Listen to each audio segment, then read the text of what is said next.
to give a special hello to all of my friends at Ashraf 3, to all of my NCRI friends around the world. A special hello to those NCRI supporters, those supporters of freedom, democracy, and human rights and the rule of law who are inside Iran now. Let me tell you, Canadians stand with you in your struggle. While we believe in a whole range of values in Canada, two important values that we have here are impunity and accountability. We're not here just to commemorate the courage and the sacrifice of 30,000 people who were killed by this regime in 1988. We're here to recommit ourselves to calling out what happened in 1988 for what it was. It was a massacre that was a crime against humanity. All it takes for evil to succeed in this world is for good people to do nothing.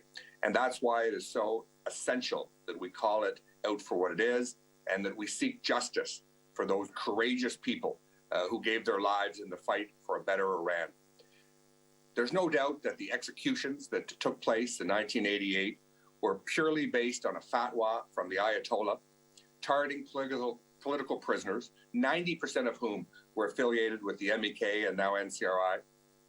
The death commissions, 3-member death commissions, acted in a brutal way. And this is an important part of the history of Iran.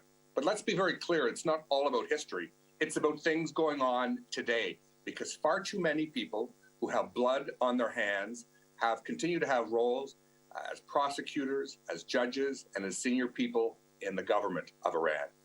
And no one has more blood on their hands than the man who currently presents himself as the president of Iran, Ibrahim Raisi. The continued threats of human rights defenders today that are subject to huge threats and harassment, intimidation, and attacks on them just for trying to seek information and justice and wanting to know the whereabouts of their loved ones and their final resting place is truly disgusting. Positions of power must be held accountable for what happened in 1988.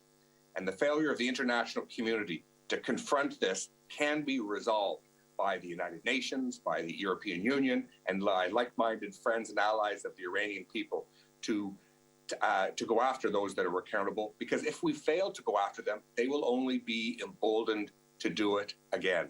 And we know the way this government operates. Its support for international terrorism in every corner of the world, its atrocious human rights record in Tehran and throughout the country, its nuclear program, its abysmal handling of both the economy and of this COVID-19 crisis, they cannot be emboldened. We must confront this evil and call it out for what it is, genocide and a crime against humanity.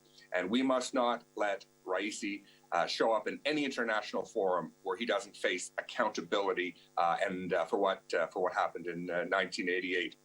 I was particularly struck when I learned about the courage that political prisoners showed when they had an opportunity to disavow their support for the values that we all hold share. They stood firm, showed great courage, and spoke out and would not repudiate what they stood for. And we've got to show the same courage in commemorating their sacrifice and fighting impunity and fighting for accountability. They paid a very high price in the fight for freedom, and we need to do the same. I believe that there is hope for the people of Iran, whether it's students, whether it's unions, whether it's women's groups, whether it's academics, whether it's human rights defenders, whether it's the huge amount of support that the NCRI has gathered right around the world. There is huge hope. But let me tell you this, the NCRI, the activists, whether in Ashraf 3, whether it's in every corner of Iran and friends all over the world, are ready to continue the fight for human rights, for freedom, for dignity, and we must show great resolve. And finally, I think we need to acknowledge the leadership of the NCRI.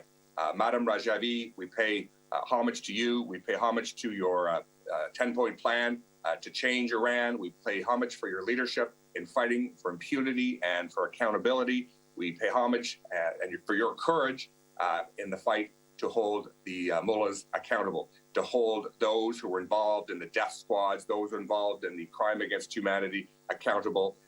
People will remember the Iranian people will remember when they get freedom one day who stood with them.